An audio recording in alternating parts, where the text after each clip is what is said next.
Okey, game untuk anak-anak dah sampai. Jadi kita unboxing. Jadi kita dapat macam ni. Dia bagi dalam satu set plastik yang elok kemas lah.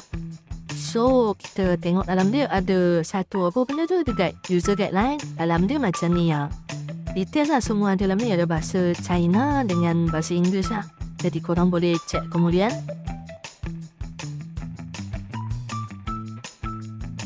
Okey, kita akan ambil game tu. Kita tengok dia bagi sekali dengan joypad untuk 2 player lah. Untuk dapat bermain 2 player, tapi kena cucuk dengan TV lah. Untuk lebih luar kita pakai TV. Jadi so boleh main 2 orang lah.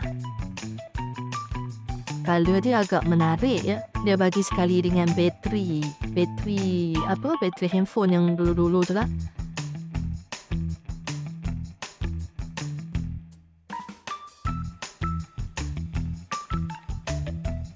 Jadi ini dia punya power jack.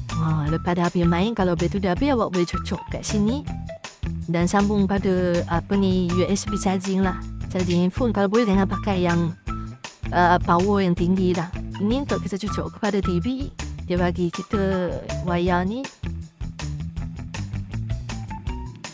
So bila cocok tu kena pastikan betul lah audio dengan video dia. Jadi kita try untuk on dia.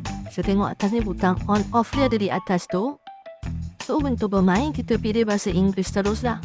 Sebab kita tak faham Chinese kan. Dalam dia ada 500 game ya. 500 game klasik yang dapat kita main. Yang boleh bagi anak-anak kita main semua. So kita boleh tukar lah daripada anak-anak main handphone. Kita boleh bagi main game-game yang macam ni lah, lebih terkawal. Tak ada iklan yang mengapu-apu. Semua memang tak adalah. Memang saya recommend anda semua untuk beli.